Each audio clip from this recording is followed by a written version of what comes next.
भी भगवान शंकर माता पार्वती जी के साथ में जब भी बैठे हैं,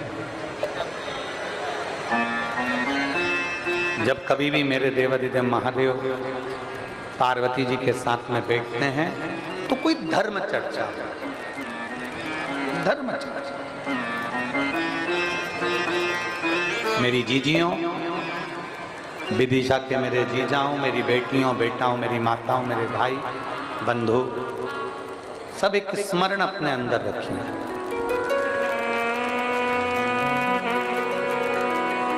जब अगर कोई अपने पति पत्नी आपस में बैठे हों, भाई भाई आपस में मिल रहे हों,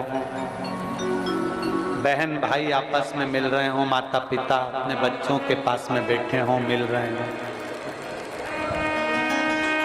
शिव महापुराण की कथा कहती है व्यर्थ की चर्चा न कर कर, दूसरों की बात ना कर कर अपनी या अपने महादेव की चर्चा करो। दूसरों की चर्चा नहीं, जितनी कर सकते हो अपनी चर्चा करो, जितनी कर सकते हो महादेव की चर्चा करो, भगवान की चर्चा करो, भगवान का भजन करो, कीर्तन करो। अब भाई भाई आपस में बैठे हैं और मालूम पड़े व्यर्थ के लोगों की बात करें तो क्यों समय बर्बाद करें? शिव चर्चा करें।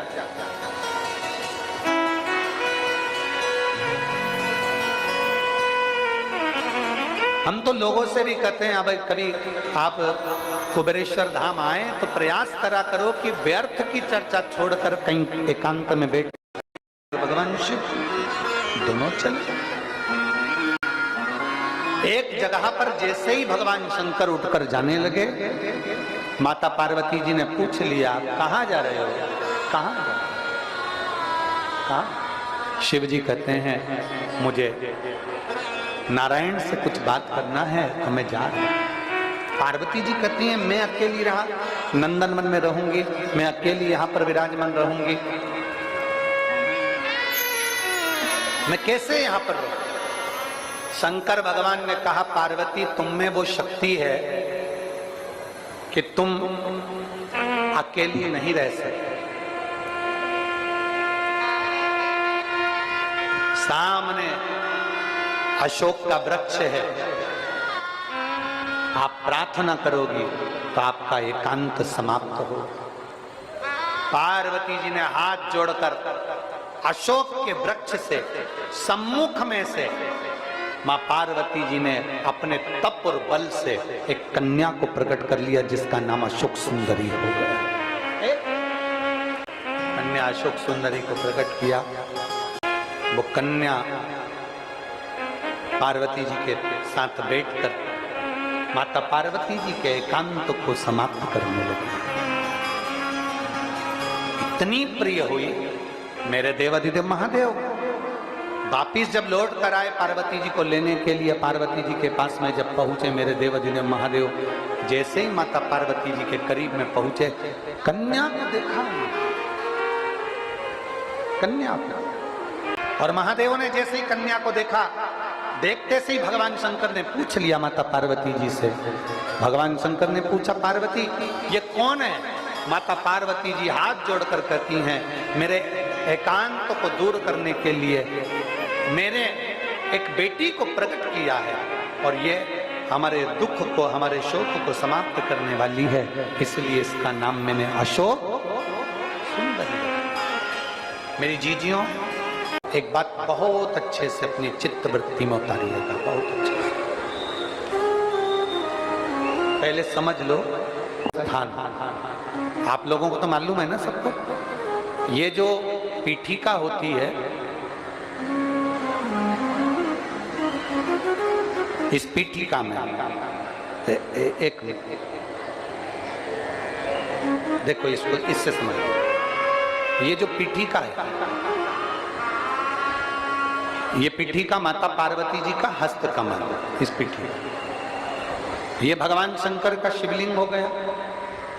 ऊपर से जो जलाधारी में से एक एक बूंद पानी नीचे टपकता है, वो भगवान शंकर की 5 बेटियां जया, विषहरा, शामली बारी, दौतली और देव। और इस पीठिका के सम्मुख में जहां से पानी नीचे गिरता है,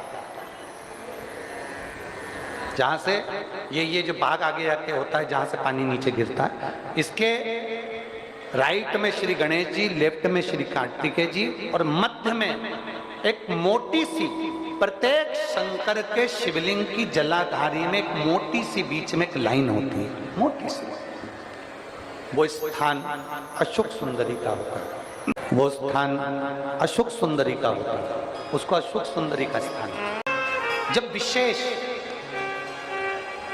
बहुत आपको लग रहा है कि ये कार्य होने वाला नहीं है, और विशेष अगर कोई कार्य और बहुत समय अगर आपके निकल भी गए हो, बहुत समय आपका लग गया और वो कार्य नहीं हो रहा, 5 बेलपत्र अशोक सुंदरी वाली जगह पर जब आप चढ़ाएंगे तो ये डंडी का जो भाग है, ये डंडी का भाग जहां से पानी बहता है, जहां से जल बहता है, उस स्थान की ओर इस डंडी के भाग को रखेंगे। 5 बेलपत्र, एक बेलपत्र जब डंडी का भाग हमने इधर कर दिया,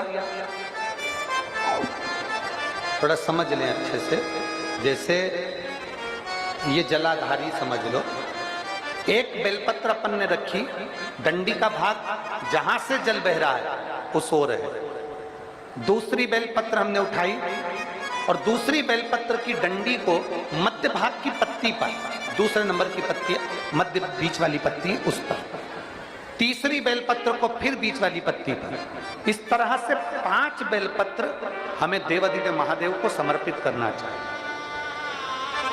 5 बेलपत्र पर अपनी 3 उंगलियां भगवान शंकर की 5 बेलपत्र पर स्पर्श और 1 लोटा जल भगवान शंकर को पंचाक्षर मंत्र नमः शिवाय, षडाक्षर मंत्र ओम नमः शिवाय या श्री शिवाय नमस्तुभ्यम कहकर जल चढ़ाने की दिशा, हमने पहले भी आप लोगों से कहा, अगर विशेष कोई कामना से हम जल चढ़ाते हैं, विशेष कोई मन की बात है और वो नहीं हो रही, उसके लिए हम जल चढ़ाते हैं, तो ध्यान रखने वाला विषय है, जहां से जल बहता है उसके ठीक विपरीत में आप बैठ जाओ। जल उत्तर की ओर जा रहा है, आप दक्षिण में बैठ लो, दक्षिण में बैठकर उत्तर की ओर मुख कर लो, क्योंकि जल उत्तर की ओर जा रहा है। इधर जल जा रहा है तो आपका बैठना इधर होना चाहिए, इधर जल जा रहा है तो आपका बैठना हम जहां बैठे ऐसा होना चाहिए। इधर जल जा रहा है तो आप जैसे बैठे हो वैसा होना चाहिए। वहां बैठकर 5 बेलपत्र रखकर उंगली का स्पर्श कर कर पंचाक्षर मंत्र या षडाक्षर मंत्र या श्री शिवाय नमस्तुभ्यम बोलकर फिर जल की धार दोनों हाथ से देवाधिदेव महादेव को अपने मन की कामना कर कर अशोक सुंदरी से अपने दिल की बात कहते हुए चढ़ाइए। 2 या 2.5 महीना होगा और देवाधिदेव महादेव आपका वो कार्य सफल करेगा।